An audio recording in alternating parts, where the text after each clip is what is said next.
Attention all you rule breakers, you misfits and troublemakers, all you free spirits and pioneers, all you visionaries and nonconformists. Everything the establishment has told you is wrong with you is actually what's right with you. You see things others don't. You are hardwired to change the world. Unlike 9 out of 10 people, your mind is irrepressible, and this threatens authority. You were born to be a revolutionary. You can't stand rules because in your heart you know there's a better way. You have strengths dangerous to the establishment, and it wants them eliminated. So your whole life you've been told your strengths were weaknesses. Now I'm telling you otherwise. Your impulsivity is a gift. Impulses are your key to the miraculous. Your distractibility is an artifact of your inspired creativity. Your mood swings reflect the natural pulse of life. They give you unstoppable energy when you're high, deep soulful insight when you're low. Been diagnosed with a disorder? That's society's latest way to deny its own illness by pointing the finger at you. Your addictive personality is just a symptom of your vast, underused capacity for heroic creative expression and spiritual connection. Your utter lack of repression, your wide-eyed idealism, your unmitigated open mind. Didn't anyone ever tell you?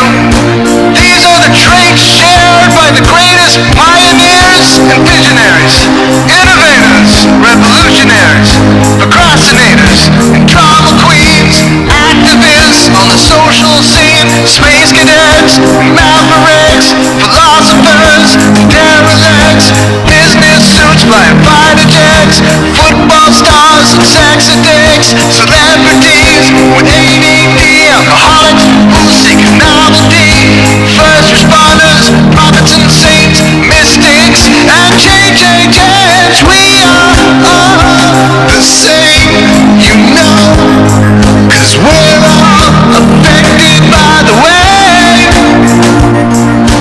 We are all the same, you know, 'cause we're all attracted to the flame.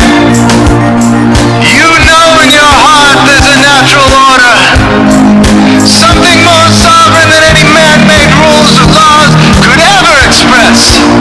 And this natural order is called the way.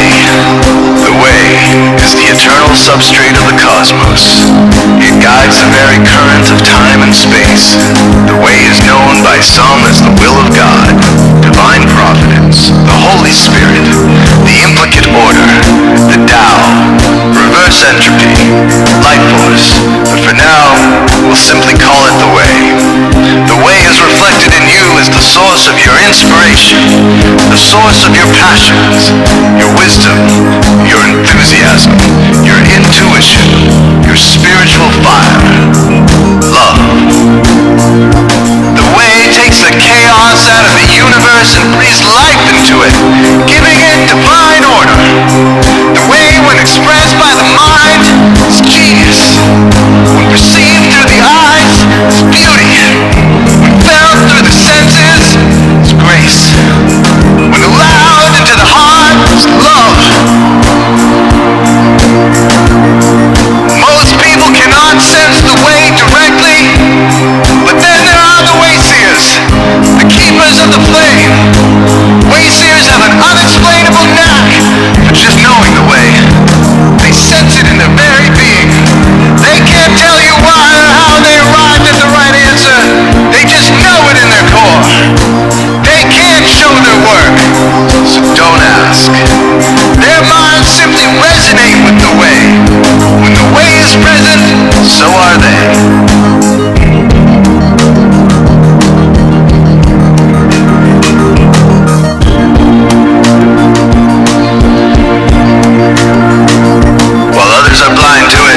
Society begs you to ignore it.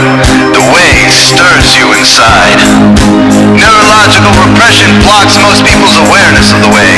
Censoring all thoughts and impulses from the unconscious is their prefrontal cortex, the Gestapo of the brain.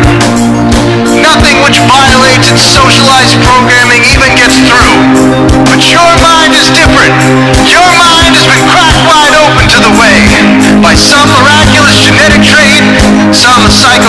chemical, or maybe even by the will of your own soul, your brain's reward pathways have been hijacked. Dopamine employed to overthrow the fascist dictatorship of your prefrontal cortex. Now your brain is free of repression, your mind free of censorship, your awareness exposed to the turbulent seas of the unconscious. Through this open doorway, divine light shines into your consciousness, showing you the way. This is what makes you a wayseer. 90% of human civilization is populated with those whose brains are blocked to the way. Their brains are hardwired to enforce the social programming indoctrinated since birth. Unlike you, they cannot break out of this programming, because they have not yet experienced the necessary revolution of mind. These programmed people take social institutions and rules very seriously. Society is full of games programmed to keep people's minds occupied so they will not revolt. These games often cause sick fixations on peculiar protocols, power structures, taboos, and domination, all subtle forms of human bondage. This distinct form of madness is not only tolerated by the masses, but insisted upon. The programmed ones believe in rules so forcefully, they become willing to destroy anyone who violates them. Wayseers are the ones who call their bluff.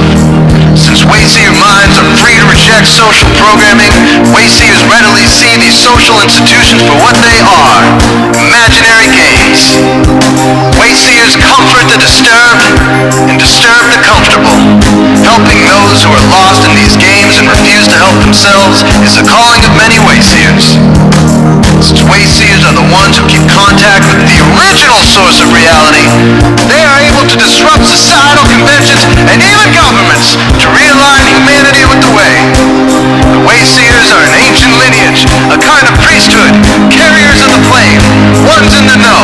There must always be wayseers to reform the dizzying, psychotic, spinning wheels of society, giant, mindless hamster wheels obscuring the pure blue sky, keeping humanity shackled in a darkened cage. So wayseers are called to shed light on the madness of society, to continually resurrect the timeless, transcendent spirit of truth. Wayseers reveal this divine truth by devoting themselves to the birth of some creative or disruptive act, expressed through art or philosophy, innovations to shake up industry, revolutions for democracy, coups that topple hypocrisy, movements of